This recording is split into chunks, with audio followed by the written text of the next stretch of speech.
ഉപ്പുറ്റിയിലെ വേദന, calcaneus pour, രാവിലെ എഴുന്നേറ്റ് വരുന്ന സമയത്ത് കാലിങ്ങനെ നിലത്ത് കുത്തുമ്പോൾ ഈ ഒരു സെൻട്രൽ പോയിന്റിലൊക്കെ ആയിട്ട് ശരിക്കും ഒരു റോസാപ്പൂവിന്റെ മുള്ളു കുത്തുന്നത് പോലെ ശരിക്കും അതിസഹനീയമായിട്ടുള്ള വേദന ഫേസ് ചെയ്യുന്ന ധാരാളം ആളുകളുണ്ടല്ലേ. ആയുർവേദത്തിൽ നല്ല രീതിയിൽ ഇതിന് ട്രീറ്റ്മെന്റ് കൊടുക്കാനായിട്ട് സാധിക്കും. ഇപ്പോ നിങ്ങൾ നാട്ടുപുറത്തൊക്കെയാണ് നിൽക്കുന്നത് താമസിക്കുന്നത് എങ്കിൽ ഇഷ്ടിക കിട്ടില്ല, നമുക്ക് ഇഷ്ടിക. ഈ ഒരു ഇഷ്ടിക നിങ്ങൾ നന്നായിട്ട് ചൂടാക്കുക, പഴുത്ത പോലെ ചൂടാക്കുക. ശേഷം അതിന്റെ മുകളിലേക്ക് കുറച്ച് കഞ്ഞിവെള്ളം ഒഴിച്ചു കൊടുക്കുക നിങ്ങൾ. അപ്പൊ ഈ കഞ്ഞിവെള്ളം ഒഴിച്ചു കൊടുക്കുന്ന സമയത്ത് ഒരു പുക പോലെ നിങ്ങൾക്ക് കാണാനായിട്ട് സാധിക്കും. ഇതിന് മുകളിലേക്ക് നിങ്ങൾ പഴുത്ത പ്ലാവിന്റെ ഇല, ഒരു 5-6 ഇല നിങ്ങൾ ഇങ്ങനെ വെച്ചു കൊടുക്കുക. എന്നിട്ട് അതിന്റെ മുകളിലേക്ക് നമ്മൾ ഈ ഒരു കുറ്റിയുടെ ഭാഗം നന്നായിട്ട് ഇങ്ങനെ അമർത്തി പിടിക്കുക. അപ്പൊ ഇങ്ങനെ ചെയ്യുന്നതിലൂടെ ഈ ഒരു ചുറ്റുമുള്ള ഒരു ഇൻഫ്ലമേഷൻ, നീര് നന്നായിട്ട് മാറാനായിട്ട് വളരെയധികം സഹായിക്കും.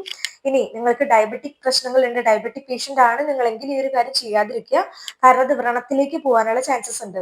അല്ലാത്തവർ ചെയ്യുന്നതിലൂടെ ഈ ഒരു ഭാഗത്തുള്ള ഇൻഫ്ലമേഷൻ നല്ല രീതിയിൽ കുറഞ്ഞു വരുന്നതായിട്ട് കാണാനായിട്ട് പറ്റും. അടുപ്പിച്ച് കുറച്ച് നാൾ ചെയ്യുമ്പോൾ വേദന നല്ല രീതിയിൽ മാറും ട്ടോ. ഇനി നിങ്ങൾക്ക് ഈ ഒരു കാര്യം ചെയ്യാനായിട്ട് പറ്റില്ല, നിങ്ങൾ ഫ്ലാറ്റിലൊക്കെയാണ് നിൽക്കുന്നതെങ്കിൽ, ഇപ്പൊ നിങ്ങൾ നിൽക്കുന്നതിന്റെ അടുത്തായിട്ട് ഒരു ആയുർവേദിക് സെന്റേഴ്സ് എന്തെങ്കിലും ഉണ്ടെങ്കിൽ അവിടെ പോയിട്ട് നിങ്ങൾ അടുപ്പിച്ചൊരു 7-8 ദിവസം കിഴി പിടിക്കാനായിട്ട് നോക്കുക. ഇങ്ങനെ കിഴി പിടിക്കുന്നതിലൂടെയും ഇവിടത്തെ ഉള്ള ഒരു ഇൻഫ്ലമേഷൻ കുറഞ്ഞിട്ട് ഈ ഒരു ഉപ്പറ്റി വേദന നല്ല രീതിയിൽ മാറുന്നത് വളരെയധികം സഹായിക്കും. അപ്പൊ ഈ 2 കാര്യങ്ങൾ തീർച്ചയായിട്ടും ചെയ്യാനായിട്ട് നോക്കുക.